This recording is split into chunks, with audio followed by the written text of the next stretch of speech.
दोस्तों आज बात करेंगे एक ऐसी गर्मा गर्म इंटरनेशनल मीटिंग की जिसके बारे में किसी ने कयास नहीं लगाया था कि इतनी ही खतरनाक ये मीटिंग होने वाली है।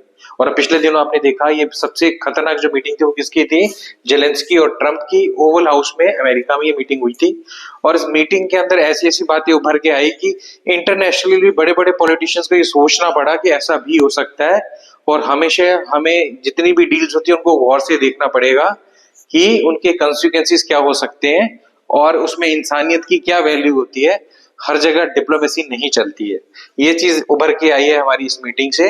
अब चलते हैं इस मीटिंग की भूमिका पे कि हुआ क्या था, कैसे ये मीटिंग स्टार्ट हुई और मीटिंग के दौरान क्या हुआ और मीटिंग के बाद क्या क्या रिजल्ट्स निकले और लास्ट रिजल्ट क्या आया और दुनिया ने इससे क्या समझा।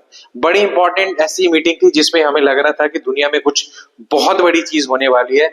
इवन की ट्रंप के मुंह से भी ये निकल गया था कि तुम जेलेंस्की के लिए शब्द निकले कि तुम तीसरे वर्ल्ड वॉर के स्टार्टिंग पे उसके द्वार पे बैठे हो, कभी भी थर्ड वर्ल्ड वॉर हो सकती है। यहां तक की नौबत आ गई थी ट्रंप को कहने की।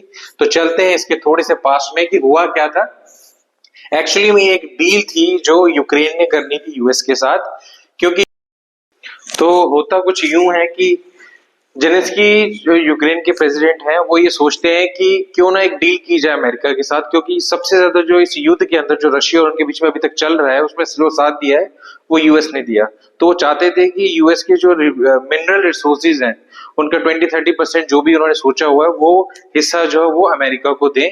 बट वन साइडेड ये एक डील ना हो। इस डील में वो चाहते थे कि अमेरिका भी उतना पार्टिसिपेट, उतना बेनिफिशियल उनके लिए रहे। क्योंकि जो यूक्रेन है उनके पास बहुत भारी मात्रा में टाइटेनियम है और क्या है, यूरेनियम। टाइटेनियम की अगर मैं बात करूं तो यूरोप के अंदर सबसे ज्यादा जो टाइटेनियम का भंडार है वो किसके पास है? यूक्रेन के पास है। और रशिया ये बातें भली भांति से जानता है क्योंकि यूक्रेन जो था पहले रशिया का ही पार्ट था। तो यूक्रेन ये चाहता था कि जो उनके पास इस टाइम मिनरल डिपॉजिट हैं, जितने भी रिसोर्सेज हैं जो लड़ाई वाले एरिया से बहुत दूर है, वो चाहता था कि ये मैं देकर अमेरिका के साथ एक डील करूं जिसमें मेरी बात भी जब भी पीस की बात हो तो वहां पर सामने रखी जाए और हमारे बीच में एक डील हो। इसी डील को लेके ओवल हाउस पे मीटिंग थी यूएस प्रेसिडेंट ट्रंप की और यूक्रेन प्रेसिडेंट जेलेंस्की की। तो ये जो आप तस्वीरें देख रहे हो ये उस मीटिंग की ही तस्वीरें हैं। और इसमें बहुत सारी तस्वीरें जिनको देख के लगता है कि वहां पर जो मीटिंग रही काफी गर्मा गर्म मीटिंग रही। काफी सारे कमेंट्स पास किए गए एक दूसरे पे। जैसे कि इंसिडेंट की मैं बात करूं तो जैसे गाड़ी से उतरते जेलेंस्की तो सबसे पहले उनपे कमेंट उनके कपड़ों को देख के, उनकी लिबास को देख के दिया जाता है और ये बोला जाता है कि आप पूरी तरह तैयार होके आए हो। कहने का मतलब उन्होंने फॉर्मल ड्रेस नहीं पहनी हुई थी, पेंट कोट में नहीं थे वो। तो जब वो अंदर बैठे मीटिंग में बात करते तब भी उनसे मीडिया यही पूछती है कि आपने पेंट कोट नहीं पहना। तो जेलेंस्की उनका जवाब क्या देते हैं कि जब हालात अच्छे होंगे तो हो सकता है मैं आपसे बेटर पेंट कोट पहन के आऊं। तो ये जो बातें ये एक दूसरे के साथ ऐसी चलती रहती हैं और थोड़ा सा मामला गर्मा जाता है।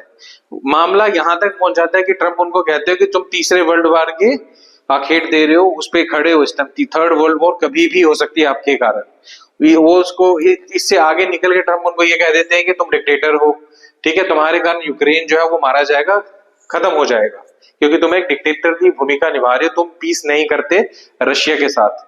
उधर इसका ऑपोजिट जवाब क्या देते हैं जेलेंस्की कि मैं पीस चाहता हूं लेकिन मैं डायरेक्ट पीस नहीं कर सकता एक अग्रेसर के साथ जिसने विक्टिम के साथ जबरदस्ती की हो। तो हम पीस चाहते हैं लेकिन अपनी टर्म्स के हिसाब से चाहते हैं, क्योंकि रशिया ने काफी सारा जो इलाका है वो कैप्चर कर लिया हुआ यूक्रेन का ऑलरेडी। इसलिए जेलेंस्की ये बात कहते हैं। और इसके बाद जो है ये मामला और गड़बड़ाता जाता है। मीडिया उनसे क्वेश्चन पूछती है, जो और ऑफिशियल्स होते हैं अमेरिका के वो उनसे क्वेश्चंस पूछते हैं, बट डटकर सामना करते हैं जेलेंस्की उसका।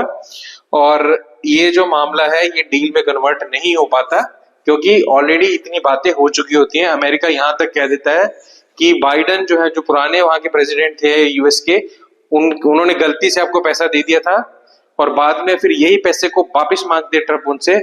और धीरे धीरे इस मीटिंग के बाद वो कहते हैं कि हम आपको इंटेलिजेंस देना भी बंद कर देंगे, प्लस अपने पैसे भी वापस ले लेंगे, प्लस जो वेपन की हम आपको सपोर्ट कर रहे हैं वो भी खत्म कर देंगे। यहां तक वो प्रेस करने की कोशिश करते हैं जेलेंस्की को। तो ये बहुत सारी ऐसी तस्वीरें हैं जिनमें लग रहा है कि बहुत ज्यादा अग्रेशन हुई है और दुनिया ने पहली ऐसी मीटिंग देखी है जिसमें वर्ल्ड लीडर इतनी हद तक चले जाते हैं। पूरी दुनिया जो खौफ में आ जाती है, डर में आ जाती है कि कहीं तीसरा विश्व युद्ध स्टार्ट ना हो जाए। तो ऐसा माहौल बन गया था इस चीज का, ठीक है। उसके बाद क्या होता है जेलेंस्की उठ के वहां से चले जाते हैं, उनकी जो एम्बेसडर है वो रो पड़ती हैं, और उसके बाने के साथ सारा जो दुनिया इस टाइम सारे सिनेरियो देख रही होती है वो किसके साथ हो जाती है, जेलेंस्की के साथ चली जाती है। उनको सपोर्ट मिलती है, संपत्ति मिलती है पूरी दुनिया की। लंदन में एक मीटिंग होती है जहां पर पूरे यूरोप के लोग जो हैं, जितने भी प्रेसिडेंट हैं वो सारे के सारे वहां मिलते हैं, जिसमें जेलेंस्की भी जाते हैं, उनसे मुलाकात होती है। उन मुलाकात की आपने बहुत सारी तस्वीरें देखी होंगी, जैसे जहां पर यूके के प्रेसिडेंट जो है स्टैरमर उनसे मिलते हैं, उसके बाद ब्रिटेन के प्राइम मिनिस्टर उनसे मिलते हैं, उसके बाद वहां पर स्पेन की प्रेसिडेंट उनसे मिलती हैं। ऐसे बहुत सारे जो यूरोप के लीडर्स हैं, चाहे फ्रेंच लीडर हों, सारे के सारे उनसे मिलते हैं यहाँ पर। और इस मीटिंग के बाद वो सारे के सारे उनको सपोर्ट करते हैं, प्लस सोशल मीडिया पे उनको बहुत सारी पोस्ट डालते हैं और उनको बताते हैं कि आप पीछे ना हटो, हम आपके साथ रहेंगे हमेशा। अब हम पहले से ज्यादा आपकी मदद करना चाहेंगे। हम उन बहादुर लोगों के साथ हैं जिन्होंने रशिया का डट के मुकाबला किया है। जितने भी यूरोपियन लीडर थे वो ये बात बार बार कहते हैं कि रशिया जो है वो अग्रेसर है और यहाँ पर विक्टिम कौन है, यूक्रेन। तो हम लोग विक्टिम के साथ है, अग्रेसर के साथ नहीं है, तो हम संधि कैसे कर लें। तो ये सारा सपोर्ट इनको मिलता है। तो पूरी दुनिया उनको कहती है कि you will never walk alone, ये उनको कहते हैं कि आप अकेले नहीं हो, हम आपके साथ चलेंगे, ठीक है। जबकि ट्रंप उन पर पूरा प्रेशर बनाते हैं कि आप लोग संधि कर लो यूक्रेन के, अपने रशिया के साथ, पुतिन के साथ, ठीक है। तो ये जो सारा मामला जो गरमा जाता है, बहुत सारे जो सोशल हैंडल्स है उन पे सपोर्ट मिलती है जेलेंस्की को। जेलेंस्की भी सबका धन्यवाद करते हैं कि मैं आप सबका धन्यवादी हूं कि आपने मेरे को सपोर्ट किए। और इसी में अगर आप देखोगे तो उनको बहुत सारे मैसेजेस आते हैं। क्या क्या मैसेजेस आते हैं ये मैं आपको दिखाना चाहता हूं। बहुत सारे मैसेजेस उनको मिले जिनका सबका रिप्लाई दिया था जेलेंस्की ने, ठीक है। तो ये जो यहाँ पर क्या क्या मैसेजेस है आपके सामने है। मैसेजेस में क्या कहते हैं, कनाडा के जो प्राइम मिनिस्टर वो उनकी बात होती है, कनाडियन जो है डस्टिन ट्रूडो क्या कहते हैं कि हम लोग कंटिन्यू रखेंगे यूक्रेन का साथ देना, ठीक है। उसके बाद अगर ऑस्ट्रेलियन प्राइम मिनिस्टर एंथनी की बात की जाए, वो क्या कहते हैं, हम प्राउडली सपोर्ट करेंगे ब्रेव लोगों के यूक्रेन का जिन्होंने डट के मुकाबला किया रशिया का। उसके बाद यूरोपियन यूनियन के जो चीफ हैं एंटोनियो, वो क्या कहते हैं कि हम जेलेंस्की का हमेशा साथ देंगे और कभी भी वो खुद को अकेला महसूस ना करें, हम उनके साथ हैं।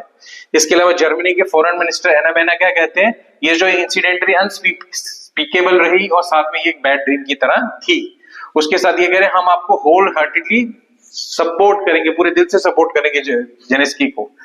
जर्मनी की चांसलर ओलाफ क्या कहती है कि यूक्रेन के लोगों से ज्यादा वो बड़ी कोई संधि नहीं हो सकती, सबसे पहले सिटीजन ऑफ यूक्रेन, उसके बाद बाकी चीजें आती हैं। उसके बाद फ्रांस के जो प्रेसिडेंट है मैक्रोन, वो क्या कहते हैं कि रशिया एक अग्रेसर है और यूक्रेन जो एक विक्टिम है, तो हम लोग रशिया के साथ ही हम यूक्रेन के साथ हैं, ठीक है। तो सब टोटल मिला के सब ने इनका साथ दिया और उन्होंने सपोर्ट किया जेलेंस्की को। तो इस पूरे जो ये द्वंद चला, इसके बीच में जो फायदा हो किसको मिला, सपोर्ट किसको मिला, जेलेंस्की को। जबकि अमेरिका ने पूरा प्रेशर बनाया और बाद में, क्योंकि वर्ल्ड लेवल पे थे, इतने डिप्लोमेट्स वहां होते हैं, डिप्लोमेट्स के बीच में जेलेंस्की ने बाद में एक अपॉलॉजी लेटर भी भेजा यूएस प्रेसिडेंट ट्रंप को कि आपके साथ मेरी मीटिंग बहुत अच्छी रही, ताकि वो कोशिश कर रहे थे पैचअप करने की कि हमारा जो रिजल्ट है वो ठीक रहे। क्योंकि शायद यूरोप के लोगों ने समझाया होगा कि अमेरिका को साथ लेना बहुत जरूरी है, तो उन्होंने इस चीज को माना कि हम लोग आपका साथ देंगे, हम उस पर भी राजी हो जाएंगे, पीस पे भी, लेकिन कुछ हमारी शर्तें रहेंगी तभी।